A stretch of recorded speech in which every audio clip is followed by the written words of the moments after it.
Laissez-moi vous expliquer. Vous avez déjà vu cette représentation d'extraterrestres, n'est-ce pas? Eh bien, ces extraterrestres et tout le concept d'enlèvement sont issus d'une seule histoire. Betty et Barney Hill ont affirmé que cela leur était arrivé. Ils étaient les tout premiers. Personnellement, je pense qu'ils n'ont pas été enlevés dans un vaisseau spatial. Je pense que la réalité est plus étrange que cela.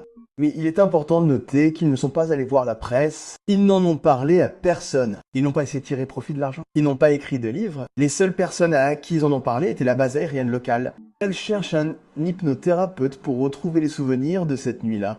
Ils retrouvent tous les deux des souvenirs des...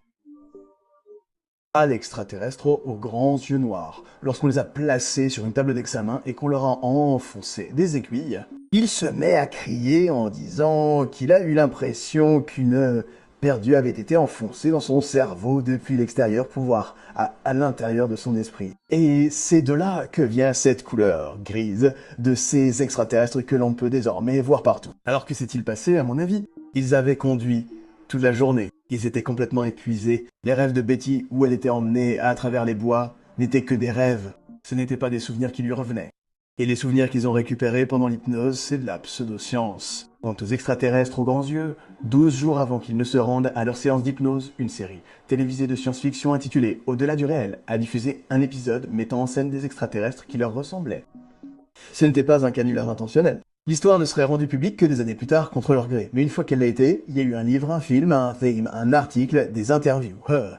Des milliers de personnes ont affirmé avoir été enlevées, généralement par ces grilles, suivant le même modèle que l'histoire de Betty et Barney Hill. Mais tout cela n'arrive que dans des endroits où ils ont accès à la télévision et aux films. La plupart des gens pensent que la Terre a été visitée par des extraterrestres, à cause d'histoires comme celle-ci. Cela signifie donc qu'il existe une croyance en laquelle des milliards de personnes dans le monde entier croient. Certaines personnes croient que c'est l'esprit, le corps et l'âme. Mythe culturel international, et au cœur de tout cela, vous n'avez rien. Juste quelques personnes en manque de sommeil et un type a vu une émission de télévision et a accidentellement créé une idée si convaincante qu'elle s'est répandue dans le monde entier comme un virus mental. Maintenant, j'aime Jason, et je regarde ses bandes annonces tout le temps parce qu'il offre une nouvelle profondeur de vision d'écrivain brillant sur des sujets du quotidien. Donc diffuser cet extrait n'a rien contre lui. Mais c'est un parfait exemple de la façon dont une personne intelligente peut être naïve lorsqu'elle travaille avec des informations très limitées. Dans le cas de Jason, la culture pop, la surface la plus élevée de cette simulation mondiale. Elle nous rend tous ignorants et amnésiques quant à l'origine. Nous pensons que nous travaillons avec un ensemble complet de données. Cet épisode met tout cela en péril, sans même mentionner l'évidence. Betty et Barney Hill n'étaient pas les premiers.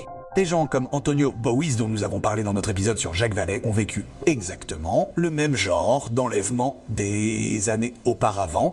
Avant cela, nous avons l'invocation de l'agneau par Crowley qui remplit l'archétype du gris, et avant cela, l'Europe du XVIIe siècle avait des problèmes avec les fées à la peau grise et squameuse et aux énormes yeux noirs. Avant cela, de nombreuses peintures rupestres qui dominent notre mystérieuse préhistoire présentent toutes les qualités attribuées au gris, ainsi que les autres archétypes d'informes, et énumérés ci-dessus des anges aux entités, en passant par la suppression du en et des entités. N'hésitez pas à m'en dire quelques-unes que j'ai oubliées. Les anciennes tribus chamaniques survivantes du monde entier ont décrit les gris en détail. Nous avons parlé des Wanina d'Australie aborigènes dans des épisodes précédents. Mais de l'autre côté du monde, à part des gens appelés les Uru, Uru, Wu. Laissez-moi répéter. Uru, Uwu, Wu. Wow. Appelons-les Wawa. Cela nous dira que les gens des étoiles sont sortis d'un vaisseau descendant du ciel. Ces gens étaient petits, maigres et avaient d'énormes yeux noirs. Tout comme le peuple des fourmis de la mythologie Hopi. À des milliers de kilomètres au nord de Para, le peuple Wow explique plus en détail, révélant que ce peuple des étoiles, connu sous le nom d'Ioya, n'est qu'un des nombreux types de petites personnes appelées Curipirus qui sont venus d'un autre royaume, révélant que étoile Aya, dans ce cas, est parabolique, faisant référence à tout ce qui se trouve en dehors du royaume terrestre. Une éducation sur les enlèvements extraterrestres a inspiré Peso, le chaman, parlant au nom du peuple, waouh, à répondre par un mot court, mais sage qui rend tout ce sujet parfaitement clair. Il dit, c'est exactement la même chose. Aucun doute là-dessus. Les êtres prennent une forme qui est familière aux êtres humains. Ils nous rendent visite en tant qu'êtres humanoïdes parce que les grands esprits savent que la seule façon pour nous de comprendre les choses est à travers la forme. Pesoto se souvient de sa propre expérience avec 3 de ces petits êtres Yuya au visage triangulaire, aux grands yeux, aux longs bras et portant des combinaisons lumineuses brillantes. Et lorsqu'on lui demande d'où ils viennent, la réponse le déstabilise. Nous venons de nulle part. Pour Pesoto, l'implication est évidente. S'ils viennent de nulle part, cela ne peut que signifier qu'ils sont partout. Ce que de nombreuses bandes annonces courtes capturent le mieux, c'est le givre recouvrant le sommet d'un iceberg. Le résultat de la recherche d'un simulacrim, et donc de la perpétuation de la copie d'une copie. La raison pour laquelle cette bande annonce a raté sa cible est simple. Le créateur évite simplement d'explorer le territoire de l'ésotérisme, de l'occultisme et du paranormal. Pourquoi ? Parce qu'il y a tellement de conneries dans ce domaine. Il préférait ne pas être associé à tout cela. Et je ne sais pas. On peut lui reprocher d'avoir jeté le bébé avec l'eau du bain. Il ne savait pas qu'il y avait un bébé. Il faut se rappeler que les informations grand public de la culture populaire, tout comme l'occulte et le paranormal, sont également à 90% des conneries. Tous les. C'est juste la nature humaine, mon chéri.